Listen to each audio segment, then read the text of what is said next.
Let me show you an easy way to see your subscribers on YouTube Mobile. For whatever reason, YouTube doesn't make this super straightforward on your iPhone or Android, but I'll show you a workaround.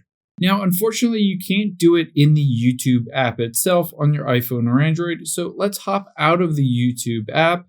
And keep in mind, you can always open up a web browser and be able to see this, but you need to request the desktop site or do this other method. So you can go to youtube.com, and from here you can tap on those two squares at the bottom left and hit request desktop website.